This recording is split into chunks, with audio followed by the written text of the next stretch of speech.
coming with you for the early read. And as always, my goal is to help you, the intraday scalp trader, level up, extend your average hold time in a trade while using and increasing your potential profits using the timing of a hidden internal Emini clock.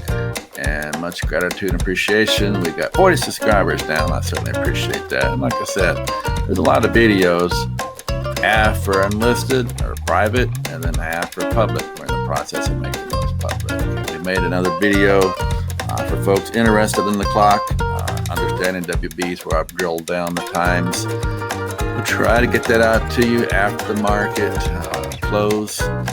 Takes a lot of processing power to render that, and I'm definitely not going to do that during the trading times. Let's go ahead and get with it.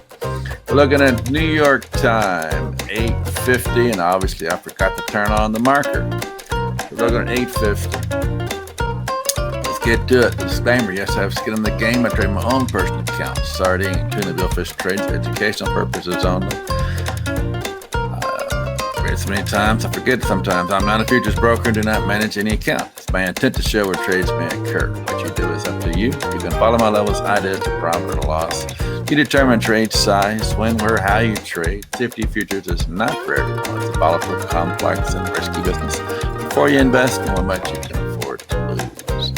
All right, Friday had a pretty decent day. Like I said, we got long, about 28.95. Handled and hit on for about 30 points. And now as we look, put in a high about 29.45. You can almost write this stuff yourself.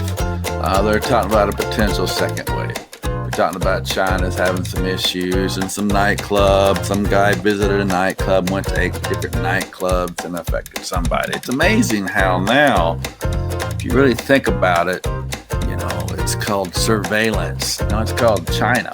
It's called communist China. When we were a kid, that really wasn't a good word. But basically, the people have a contract with the government. They're geotagged and their QRC code.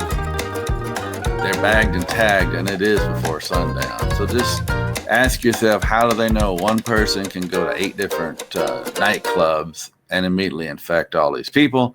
Because they're all geotagged, all the cell phone metadata is being tracked. And if we're not careful, we're going to carry that over into this country. If you like that sort of thing, you're going to love the next couple of years. If you don't, well, you're not going to be very happy. And once again, linked to slaughterhouses, nursing homes, all the normal boilerplate verbiage, all the powers that be have been instructed to say. Pandemic against the tough coal. Yeah, I know that. The natives are getting restless. And the governors are losing their grip on the constituents, and the people are not following in line. And that's what America is all about. And I've been talking to a lot of people, and everyone seems to be somewhat concerned about the reality. And a couple of folks have mentioned that they have some friends and family in the nursing industry, and it's not as exaggerated as it gets. And some of the doctors, if some of their loved ones pass away, they're insisting that they put contravirus there on the death certificate because the hospitals get $39,000. I don't know. People just talk, and they talk to me. It's not on YouTube. It's on word of mouth. So you can easily see that we got what we wanted. The market got what it wanted. And as I was talking about here, we got that potential top coming in here. So you got to look at that and see, can we absorb it? And like I said, somewhere it's a good thing to pull back. So that's kind of what we're looking at. A lot of volume hit. I apologize, I didn't get that marker up. A lot of volume is hitting on the last minute. Okay, a couple of takeaways you want to take away here. And like I said, there's a private version and a public version. So obviously the public version does not get WB, but you'll definitely get the Wyckoff. And now we're 28.93, of course. This right here, 29.53, not the best for a bullish story, okay? And a high probability, a lot of this volume came in, as you could see, as we're moving. Now, sure, we held the gap. This is in the Wyckoff wave, but you can easily see that really a lot of volume is increasing, but the effort is actually, or the result is actually lagging behind the effort, because we're not even taking out that previous AM high. You get it? So there's a lot of volume is coming in, there's pressure being pushed down on the market. Okay. And then, of course, last 15, 20 minutes, a lot of volumes coming in and price is not doing anything. So a little concerned about that. And that's really what Wyckoff is telling you. Emini, not as so plainly clearly seen. And I actually updated all the videos from last week. And I'll be getting that out to you for the subscribers, of course.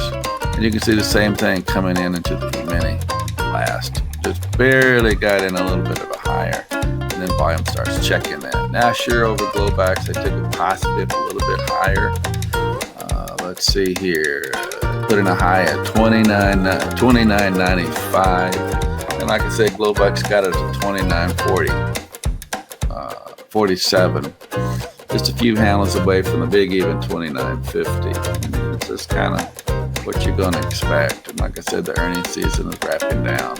And we tried to negotiate between that 3-day range that we had. And for the most part, it looks like we're pulling back in what will be that 3-day range if we're not careful. So from a Wyckoff perspective, like I said in the verbiage here, thereabouts, we had that preliminary support, selling climax, automatic rally, secondary test. Potentially that could have checked that secondary test since it is an S4H day. So we're going to give you some more videos, make it a little bit more understandable, where we're breaking it down into kind of understandable chunks. But like I said, WB, he was never really open to being very clear. And like I said, I had a couple requests when we're going to do the next training, and I'm not doing any training. Just pretty much doing everything to the videos, and I'll look at doing trading a little bit later. But right now, it's not the main focus. My main concern is, like I said, getting pretty much a consistent subscriber base on YouTube, and pretty much going from there. So looking at 8:59. New York state of mind. And as always, be nimble and be quick. Don't let the market make you sick.